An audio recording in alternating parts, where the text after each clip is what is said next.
Chapter 7. The Pitchstone dining room was big.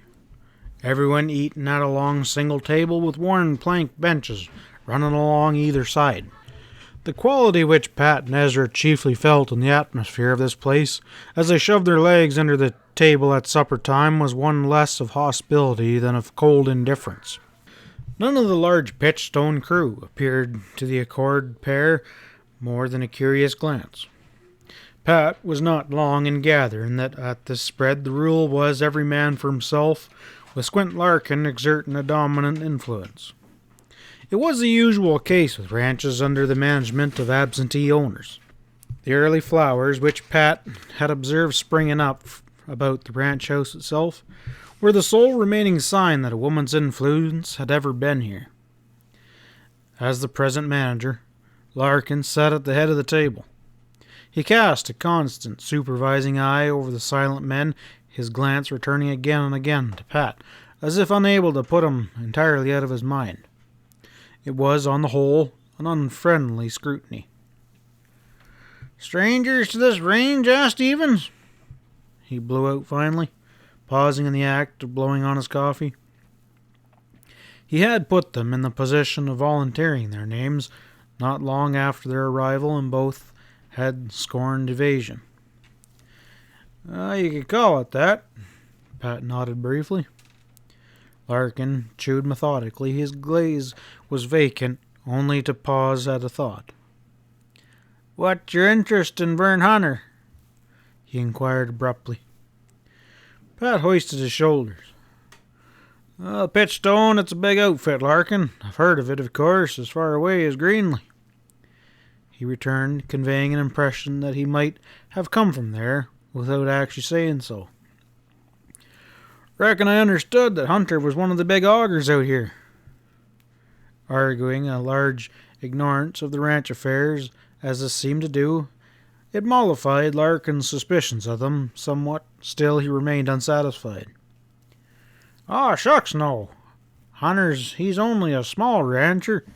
He never was one of our owners. Funny he ain't heard that he's been gone from this country for, about 2 or 3 months." The two friends got the impression, from the studied silence about them, that the Pitchstone riders were listening acutely to this talk, much as if waiting for some cue.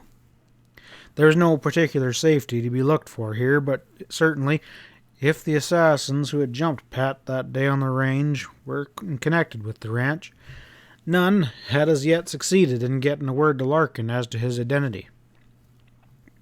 Thinking about this, Pat was on pins and needles lest some latecomer should barge through the door before the meal was over and recognize him. Nothing of this was revealed in his casual tone.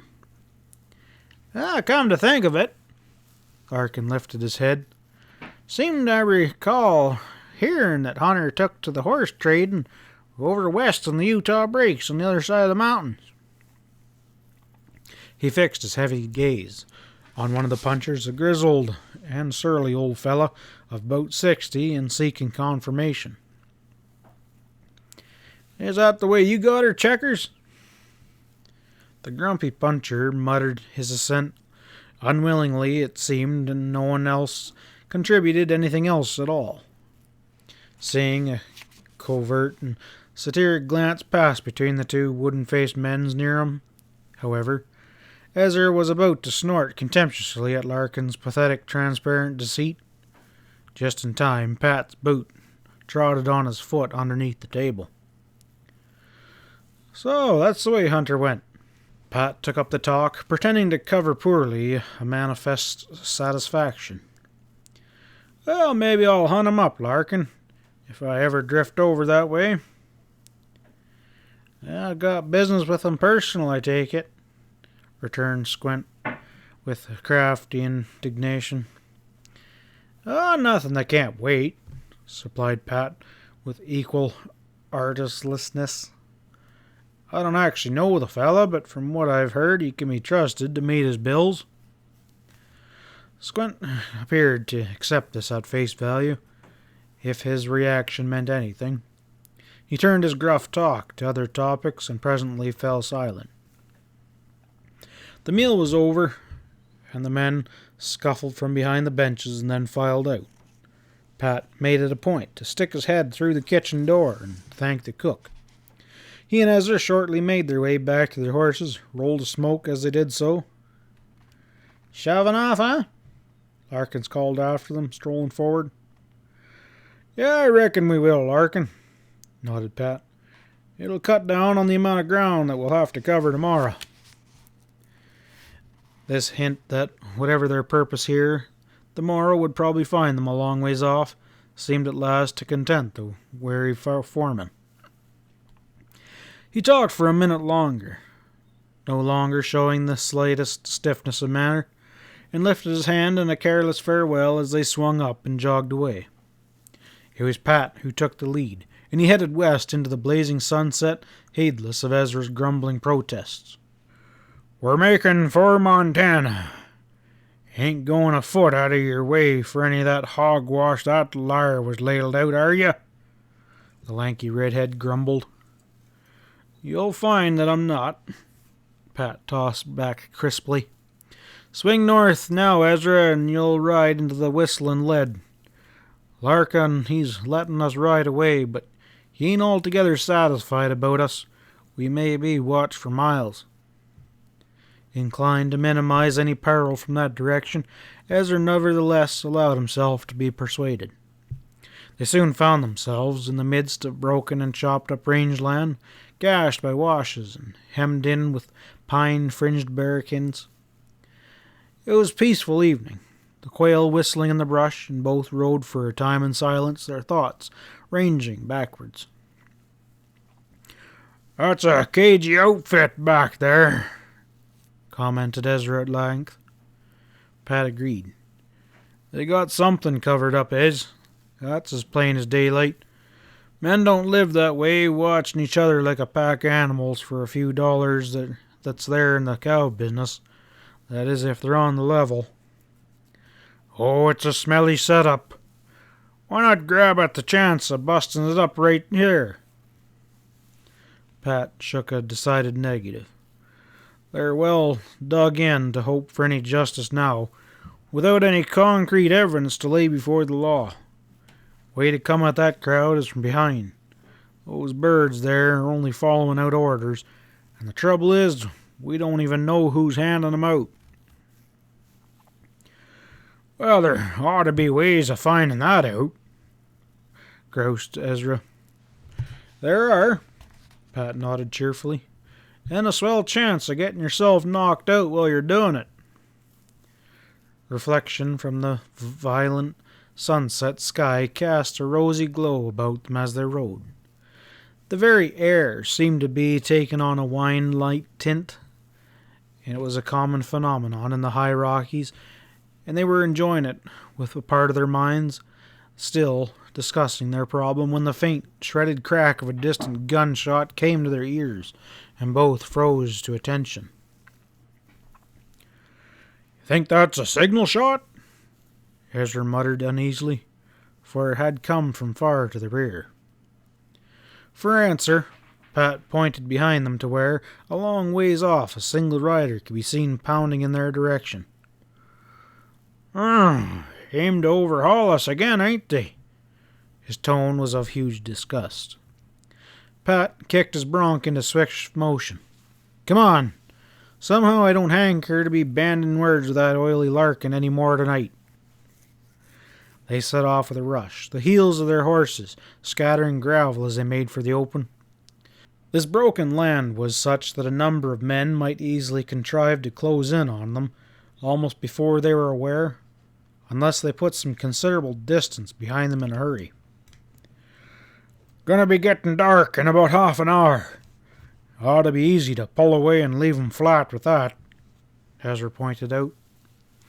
They raced on, finding the way incredibly difficult as the long ridges rose on either side and patches of down timber piled up in the hollows, round which the faint trail wound in a leisurely fashion. Still they caught glances of the man in their rear, determinedly pounding along, but no other riders put in an appearance until, just as they reached a point where several narrow valleys intersected, Ezra silently pointed out a horseman far up the valley, directly to the fore, nearly half a mile away. "Looks like the old game again," exclaimed Pat. "We'll have to break this up. We must be well off the Pitchstone by now. There's a place up that side canyon. Looks like a small ranch." "It'll be big enough for our purpose," Ezra rejoined grimly. "Let's head for there and barricade ourselves in. We can slip out and haul our freight after it gets dark." They thundered up that way, following the rocky trail which led up the slope towards the modest ranch house in the canyon. "Hello, the house!" Pat hailed as they neared. They had not long to wait for a response.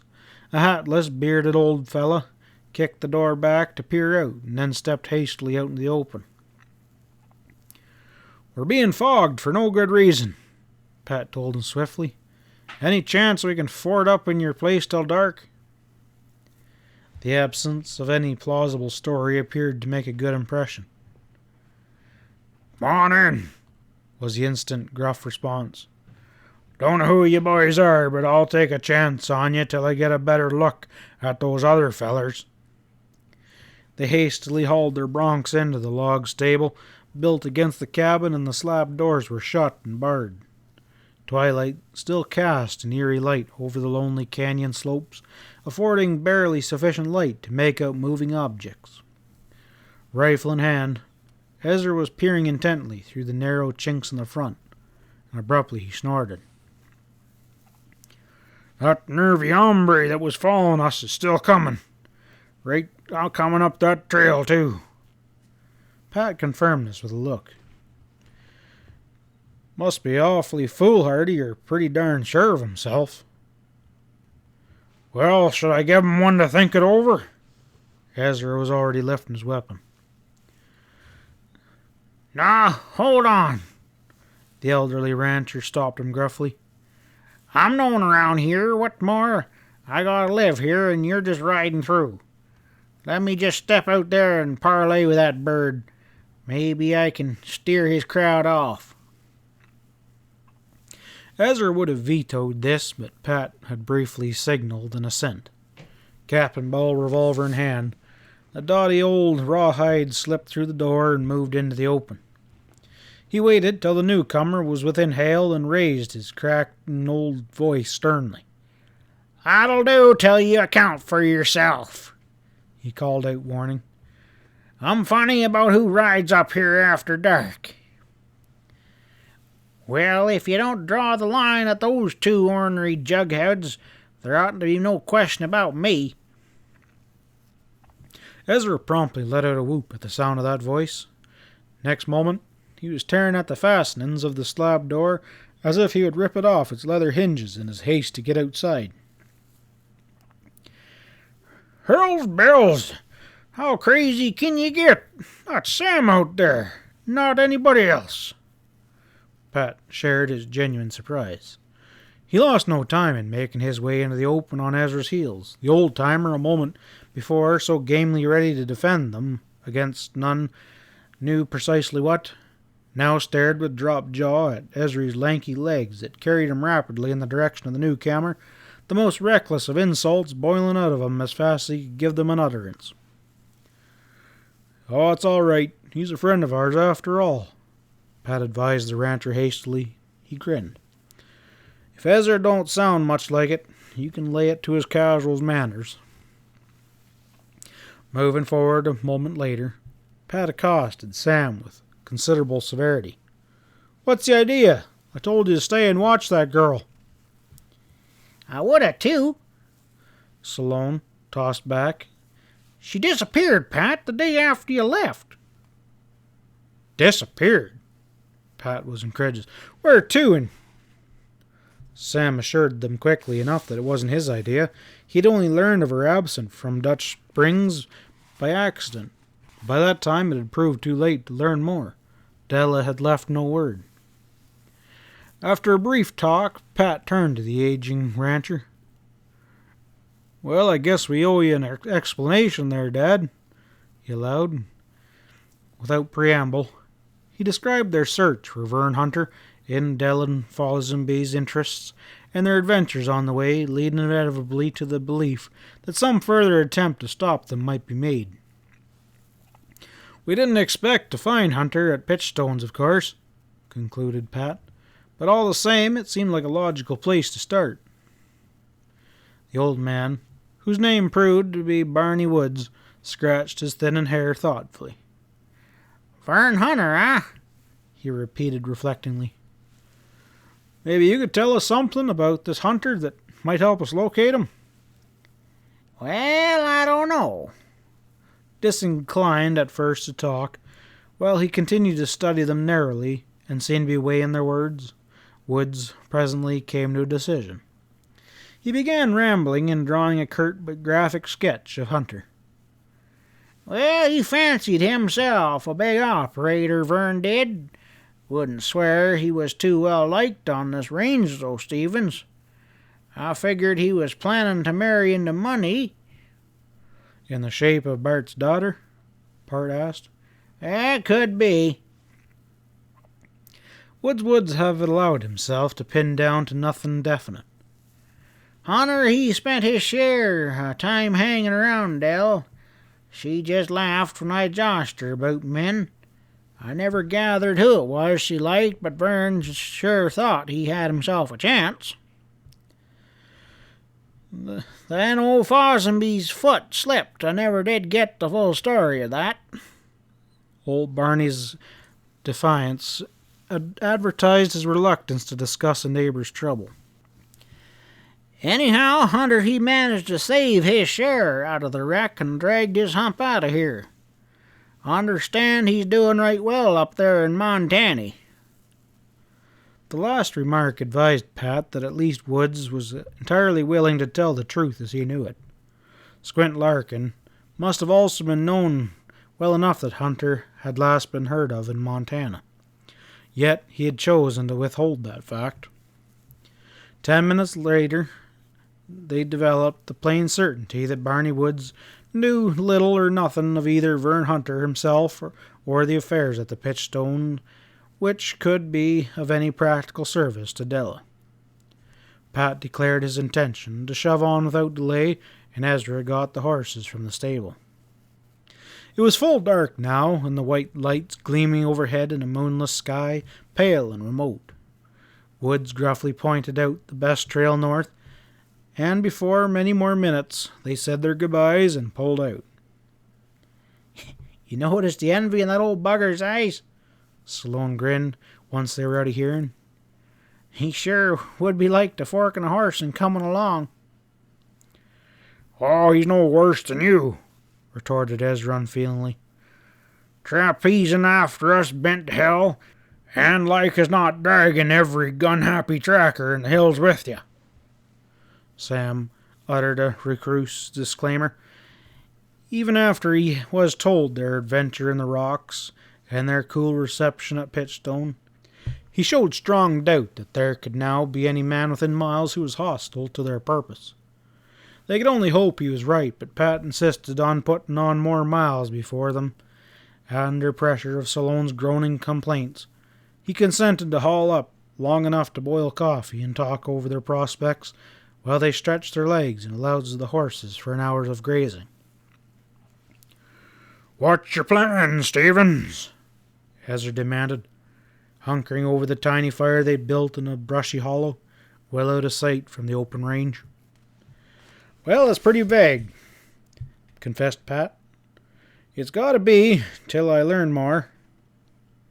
"Well, you sure knew it's a phony deal there back at Pitchstone," the big fella pursued insistently. "Why not hang on here till Larkin or one of them buzzards spills the beans?" "Trouble is, we might never see anything we could use, Ezra." Pat's brows knitted. "No, I'm in favor of smoking out this Vern Hunter party first. There's not much doubt he ran out on Dell, but maybe some sort of squeeze play will make him talk." No more amount of discussion could unearth any more concrete hope on which to build. They were still chewing it over unprofitably, making ready to mount and drive on for another hour when a sudden crashing in the brush nearly caused them all to fall into alert and weary silence. The last flickering light of their dying fire disclosed the burly rider on a big black horse who advanced with bold ease.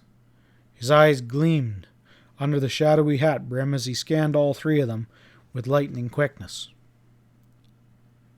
"Howdy," he greeted gruffly, lifting a ham-like hand as he drew near. "Share your camp?" "You can have it all," Pat returned with prompt reserve. "We were just on the point of pulling drag, friend." He turned deliberately to his horse.